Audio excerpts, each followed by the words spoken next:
Bwana Yesu asifiwe, na wasalimu nyote wana na mabinti wa Yesu wa Nazareti.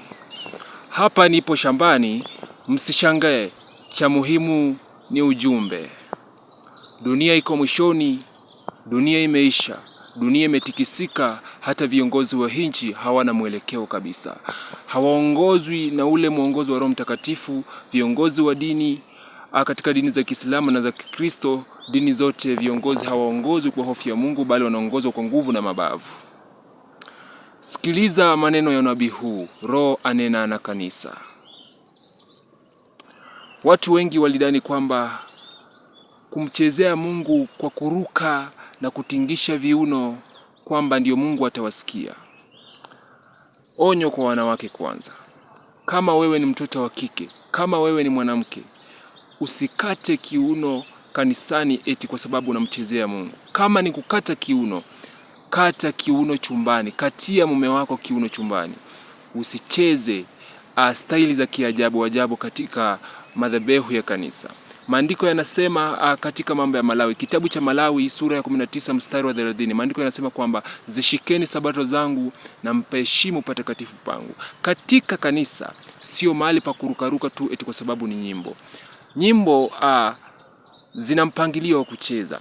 Ukiangalia katika kitabu cha Amosi sura ya 6 mstari mdogo wa 5, maandiko yanasema kwamba niondoleeni nyimbo zenu za upuzi.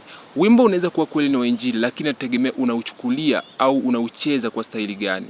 Unaweza kuwa wimbo ni wa Injili lakini ukaucheza kwa staili mbaya, Roho Mtakatifu akakasirika na ikawa ni kikwazo mbele ya Mungu. Dunia hii ya leo imeharibika, dunia hii ya leo imebadilika. Kunayo video ambayo nimeiandaa kwa ajili ya Wakristo, kwa ajili ya watumishi wa Mungu, kwa ajili ya watu wanaonisikiliza. Video hiyo baada ya maelezo haya itakuwa ikicheza pale nyuma. Ni video ambayo inashangaza sana. Wazee wa kiume au vijana wa kiume wameamua kuvaa mavazi yaliyostahili wanawake. Maandiko yanasema katika Kumbukumbu la Torati sura ya 22 mstari mdogo wa 5 kwamba mavazi yampasayo mwanamke, mwanaume asithubutu kuyavaa, wala mavazi yampasayo mwanaume, mwanamke asiyavae. Lakini tunaona kwamba kunao baadhi ya wanaume ambao bado wanavaa mavazi ya kiwanawake, wanavaa sketi kabisa. Kunao baadhi ya wanawake wanahubiri, wanasimama madhabahuni kabisa wakiwa wamevaa mifuto. Maandiko yanasema katika Timotheo wa kwanza sura ya 2 kuanzia mstari wa 9 mpaka 12 kwamba simpi mwanamke mamlaka yoyote ya kusimama madhabahuni au kufundisha, na ni lazima awe chini ya mwanaume. Ukisoma Wakorintho wa kwanza sura ya 14 mstari wa 33 mpaka 35:6 pale chini, maandiko yanasema kwamba mwanamke vile vile bado simpi mamlaka wala ruhusa ya kufunza na kusimama mbele ya madhabahu, na kama anataka kujifunza basi ajifunze chini ya masharti ya mume wake, au kama kunalo swali anataka kuuliza basi aulize mume wake chumbani. Wanawake wa leo, wanaume wa leo, tuko mwishoni. Sikiliza maneno ya unabii huu. Chunga usije ukaangukia pabaya. Nyimbo za kuabudu, nyimbo za kusifu zina mtindo wa kitaratibu. Napendelea sana kanisa la SDA, maana kucheza kwao hawarukiruki tu. Hata kama ni nyimbo za kusifu, kuna utaratibu wa pole pole.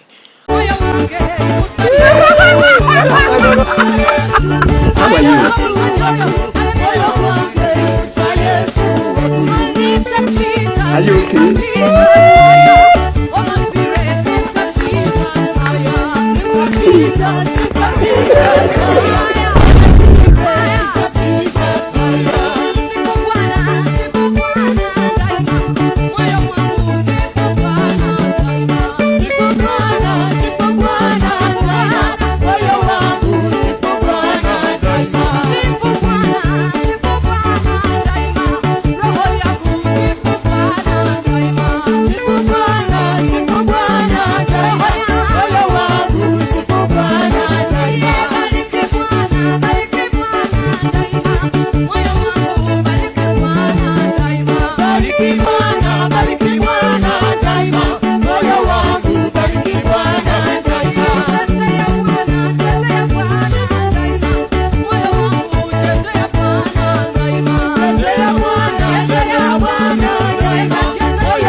How are you?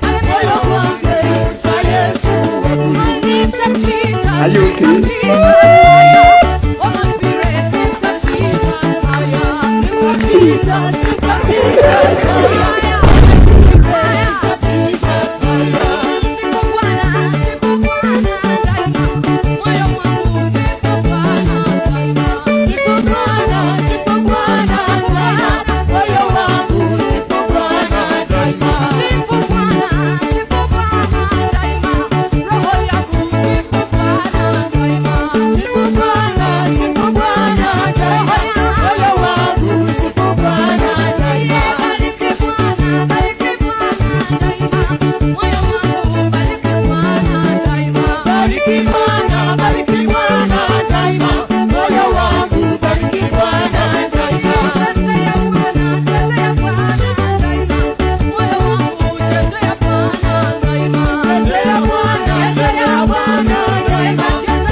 Ukinielewa jioni ya leo, if you understand me this evening, utatoka na nguvu mpya. you will come out with the new, utatoka na power. ujasiri mpya. You will come with new strength. Utatoka. Ukinielewa jioni ya leo, if you understand me this evening, utatoka na nguvu mpya. you will come out with the new, utatoka na power. ujasiri mpya. You will come with new strength. Utatoka. Ukinielewa jioni ya leo, if you understand me this evening, utatoka na nguvu mpya. you will come out with the new, utatoka na power. ujasiri mpya. You will come with new strength. Utatoka. Ukinielewa jioni ya leo, if you understand me this evening, utatoka na nguvu mpya. you will come out with the new, utatoka na power. ujasiri mpya. You will come with new strength. Utatoka.